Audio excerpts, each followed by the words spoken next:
10 pinakamalupit na diktador sa buong mundo. Number 10. Kim Jong-il.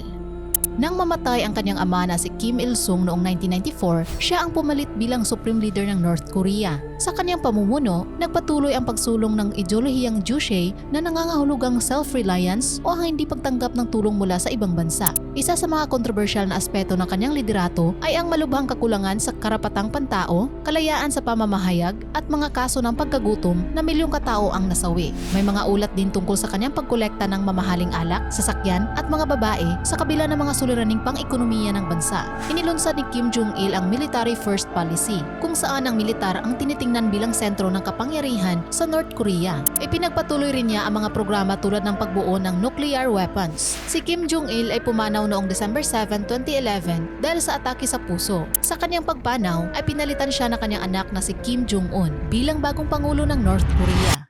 Number 9. Francisco Franco.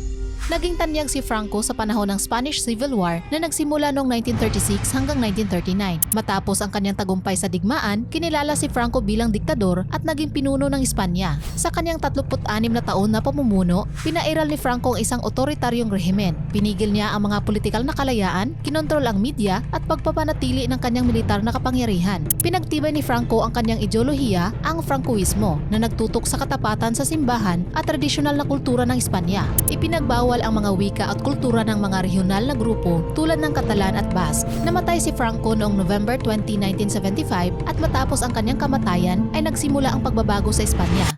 Number 8. Mao Zedong.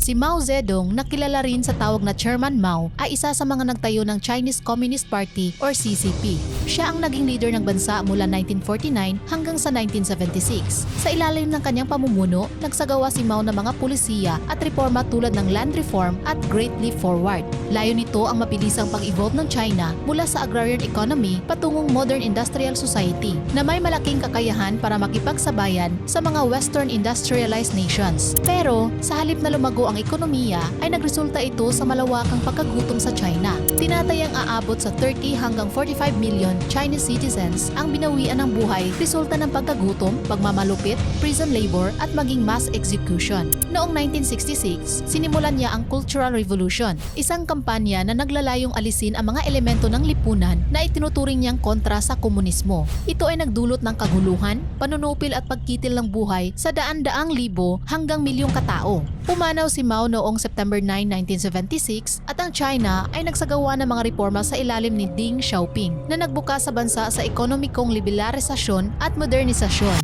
Number 7. Benito Mussolini.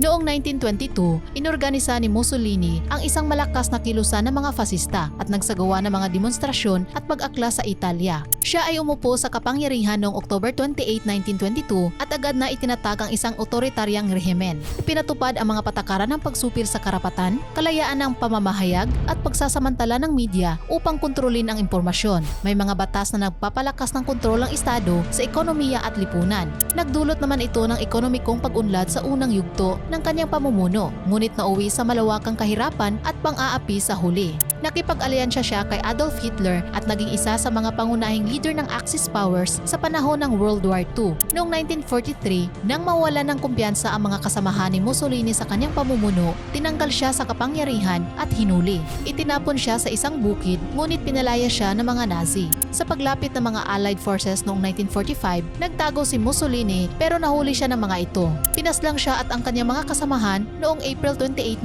1945 at ang kanilang mga katawan ay pinakita sa publiko sa Milan. Number 6. Saddam Hussein. Sa ilalim ng kanyang pamumuno, nilabang ni Saddam ang karapatang pantao ng mga mamamayan. Maraming mga kritiko at oposisyon ang pinakulong o pinaslang at may mga ulat ng pagsasagawa ng pagpapahirap. Naganap ang digma ang Iran at Iraq na nagsimula 1980 hanggang sa matapos ito noong 1988 sa ilalim din ng kanyang liderato. Ang digmaan ay nagresulta ng pagkasawi ng milyon-milyong katao at nagdulot ng malalang pinsala sa parehong bansa. Noong Agosto 1990, inatake ni Saddam ang Kuwait. Iniisip niya na mapapalakas nito ang ekonomiya ng Iraq at makakamtan ang pangmatagalang yaman mula sa pag-aari ng langis ng Kuwait. Noong panahon ng kolonyalismo, ang Kuwait ay bahagi ng lalawigan ng Basra. Bagamat opisyal na naging malayang bansa ang Kuwait noong 1961, hindi ito kinikilala ng Iraq at patuloy na inaangkin bilang parte ng kanilang bansa. Nagdulot naman ito ng reaksyon sa ibang ibang mga bansa at nag-udyok para isagawa ang Desert Storm, ang operasyong militar ng Estados Unidos at ng kanilang mga kaalyado upang palayasin ang mga Iraqi mula sa Kuwait noong 1991. Inatake nila ang Iraq at nagbunga ng pagpapatalsik kay Saddam Hussein mula sa kapangyarihan. Nang mahuli ay inakusahan siya ng mga krimen laban sa karapatang pantao at ikinulong. Hinatulan siyang guilty sa kanyang paglilitis noong 2006 at idineklara ang parusang kamatayan para sa kanya. Ipinatupad ang hatol noong December 30, 2006. Number 5. Muammar Gaddafi. Itinaguyod ni Gaddafi ang ideolohiyang Jamahiriya o pamahalaan ng mga mamamayan. Nilayon nitong alisin ang tradisyonal na sistema ng pamahalaan at bigyan diin ang direct democracy. Si Gaddafi ay nagkaroon ng malalim na kaugnayan sa mga grupo ng mga terorista at sa mga bansang Arabo na kontra sa mga Western countries tulad ng Estados Unidos. Isa sa mga pinakatanyag na insidente na kanyang kinasangkutan ay ang Lockerbie bombing noong 1988, ang pagsabog ng isang Libyan airliner sa Lockerbie, Scotland. Nagresulta sa pagkasawi ng halos 270 katao. Ito ay nagdulot ng international na pagkondina at pag-utos ng mga sanctions sa Libya. Noong 2003, inako ni Gaddafi ang responsibilidad ng Libya sa insidenteng ito at sumang-ayon na magbayad sa mga biktima. Noong 2011, sa gitna ng Arab Spring, nagkaroon ng malawakang protesta sa Libya laban kay Gaddafi. Di na matiis ng mga mamamayan ang represyon at katiwalian. May mga ulat tungkol sa karahasan at paglabag sa karapatang pantao na nagdulot ng takot sa mga mamamayan. Hindi naging maganda ang kalagayan ng ekonomiya ng karamihan. Ang yaman mula sa langis ay nauuwi sa mga opisyal ng gobyerno at mga aliado ni Gaddafi, habang ang karamihan ng mamamayan ay nananatiling mahirap. Ang nasabing protesta ay nag-udyok sa pagbagsak ng kanyang rehimen. Si Gaddafi ay pinaslang noong October 20, 2011 ng mga puwersang revolusyonaryo na sumusuporta sa NATO habang siya ay nagtatanggang tumakas mula sa kanyang tahanan sa Sirte. Number 4. Pol Pot. Ang orihinal na pangalan ni Pol Pot ay Salutsar, isang anak ng magsasaka. Noong April 1975, matapos ang kanilang matagalang revolusyonaryong kampanya, pinamunuan ni Pol Pot ang Khmer Rouge sa pagsakop ng Cambodia, particular sa Phnom Penh, ang kabisera ng bansa. Siya ay tinanghal bilang brother number 1 ng rehimen. Sa ilalim ng pamumuno ni Pol Pot, inilunsad ang isang radikal na programa na layuning palayasin ang lahat ng mga elemento ng lipunang itinuturing nilang kontra-revolusyonaryo. Kasama dito ang mga intelligence group, mga profesional at mga taong may koneksyon sa labas ng bansa. Tinanggal ang pag-aari at sariling pagpapasya sa mga tao. Ang rehimeng Khmer Rouge ay nagpapatupad ng marahas na mga pulisiya kabilang ang paglipat sa mga tao sa mga rural regions upang magtrabaho sa mga bukid. Ipinagbawal ang relihiyon, kultura, edukasyon at freedom of speech. Dahil sa karahasan, tinatayang mahigit sa 1 milyong Cambodian ang namatay dahil sa pagkagutom, pag-aalipin, pagpapahirap at pagkitil ng buhay. Noong 1979, ang Cambodia ay sinakop ng Vietnam na humantong sa pagbagsak ng rehimen ni Pol Pot at inalis ang Khmer Rouge sa kapangyarihan. Binawian ng buhay si Pol noong 1988 sa hinang heart failure, pero may mga nagsasabi na tinapos niya ang sariling buhay. Number 3. Idi Amin.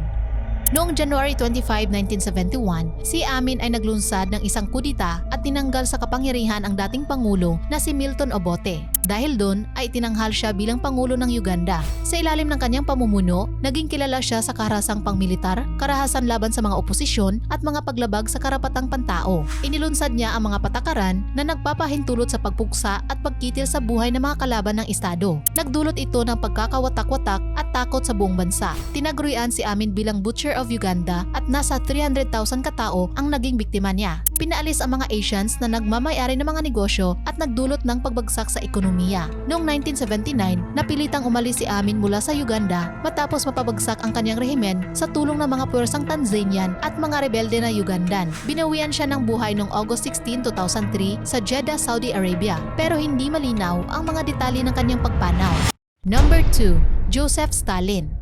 Si Joseph Stalin ay lumaki sa hirap at nagtrabaho bilang manggagawa sa mga pabrika bago sumapi sa voluntaryong kilusan ng mga Marxist. Naging aktibo siya sa kilusan at naging leader ng Partidong Komunista. Nang pumanaw ang nooy leader ng Soviet Union na si Vladimir Lenin, sumiklab ang laban ng kapangyarihan sa loob ng Partidong Komunista. Si Stalin ang nagkamit ng kapangyarihan bilang unang kalihim ng partido noong 1922 at naging pangunahing leader ng bansa noong mga sumunod na taon. Sa ilalim ng kanyang pamumuno, isinagawa ang malalaking industrialisasyon ng Soviet Union. Tinawag itong Great Turn o Great Break na naglalayong mapalakas ang ekonomiya ng bansa sa pamamagitan ng malalaking proyektong industrial. Ngunit may kaakibat na mga kaguluhan at pagkukulang sa pagkain. Isinagawa ni Stalin ang malupit na paglilinis sa mga kalaban ng estado sa pamamagitan ng Great Purge o Great Terror. Libo-libong tao kabilang ang mga leader ng partido ang pinaslang, ipinakulong o pinahirapan dahil sa aligasyon ng kontra-revolusyonaryong aktibidad. Sa panahon ng World War II, naging mahalagang leader si Stalin kung saan ang Soviet Union ay nagkaroon ng malaking papel sa paglaban sa mga puwersang Nazi ng Germany. Number 1. Adolf Hitler. Bago tayo magpatuloy, ilike mo muna ang videong ito. Baka makalimutan mo eh. Mag-subscribe ka na rin para friends na tayo. Okay. Noong 1919, sumali si Hitler sa partidong Nazi at mabilis na naging isa sa mga kilalang miyembro nito. Taong 1933, itinalaga siyang Chancellor ng Alemanya ng presidenteng si Paul von Hindenburg. Mula rito, sinimulan niya ang mga hakbang para sa diktadurya. Sa ilalim ng kanyang pamumuno, unti-unti niyang inalis ang mga kalayaan at demokratikong institusyon sa bansa. Isa sa mga hindi makakalimutang kasaysayan sa pamumuno ni Hitler ay ang pagkitil ng buhay sa mga Hudyo at iba pang minorities, kung saan milyon-milyong katao ang nasawi sa concentration at extermination camps. Noong 1939, nag-umpisa ang World War II nang sakupin niya ang Poland. Ang kanyang ambisyon na magkaroon ng malawakang teritoryo sa Europa ang nagdulot ng digmaan. Sa pag-usbong ng Allied Forces noong 1944 at 1945, napilitang umatras si Hitler at tinapos ang sariling buhay noong April 30, 1945 sa kanyang bunker. Ang kanyang pagpanaw ang nagtulak sa pagkakabasura ng Nazi at ang pagtatapos ng World War II sa Europa.